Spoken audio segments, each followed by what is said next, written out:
విచ్చలవిడిగా రసాయనిక ఎరువుల వాడకంలో భూసారం తీవ్రంగా దెబ్బతింటుందన్నారు శ్రీకొండ లక్ష్మణ్. తెలంగాణ ఉద్యానవన వర్సిటీ వైస్ ఛాన్సలర్ దండ రాజిరెడ్డి కెమికల్స్ వాడకాలతో పంట దిగుబడులు గణనీయంగా తగ్గుతున్నాయని తెలిపారు. పెద్దపల్లి జిల్లా కాల్వశ్రీ రాంపూర్ మండలం కూనారం గ్రామంలో కృషి విజ్ఞాన కేంద్రం ఆధ్వర్యంలో రైతు సదస్సు నిర్వహించారు. ఈ సదస్సుకు వీసీ రాజిరెడ్డితో పాటు ఎమ్మెల్యే విజయ రమణారావు హాజరై రైతులకు వివిధ పంటల సాగుపై సూచనలు సలహాలు ఇచ్చారు.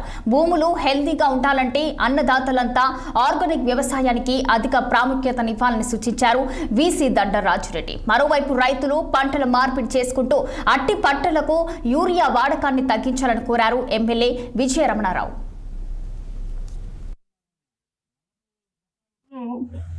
నాటేసినాక ఎకరానికి అరబస్తా యూరియా వేసేది,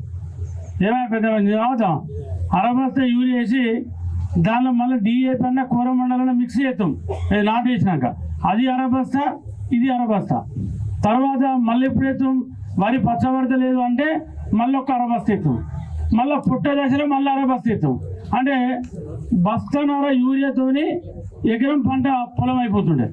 ఇవాళ మన ఏం అది మనం చెప్పరాదు. మొన్న నేను చూస్తే పరేషాన్ అయినా, ఒక్కొక్కరి ఇంట్లో 40 బస్తాలు 50 బస్తాలు నెట్టి పెట్టాడు. అవసరం కంపల్సరీ. మనం ఏంటంటే ఉన్న మక్క పేర్లను పత్తి చేనులను తీసేసి అలా పొలాలు వేసుకుంటూ పోతా ఉన్నాం. స్వాభిన్నంగా ఉన్నటువంటి వ్యవసాయము గత 30-40 సంవత్సరాల్లో చాలా మార్పులు వచ్చాయి.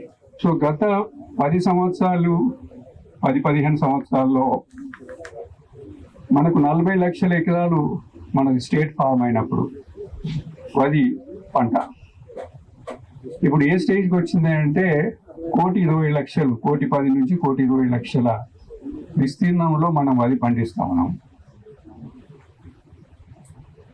ఇది 1 కిలోకు దాదాపుగా 300 లీటర్ల నీళ్లు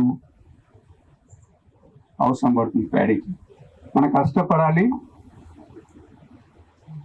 ఇప్పుడు చూస్తూ ఉంటే ఈ మధ్యకాలంలో గత 10-15 సంవత్సరాల్లో ఈ ఐటీ కంపెనీస్ వాళ్ళు కూడా ఈ మారినటువంటి ఐటీ ఇప్పుడు ఏ విధంగా నడుస్తూ ఉందంటే వ్యవసాయము, ఒకప్పుడు వ్యవసాయం చాలా తేడా ఉంది, ఇప్పుడు వ్యవసాయం చాలా తేడా ఉంది.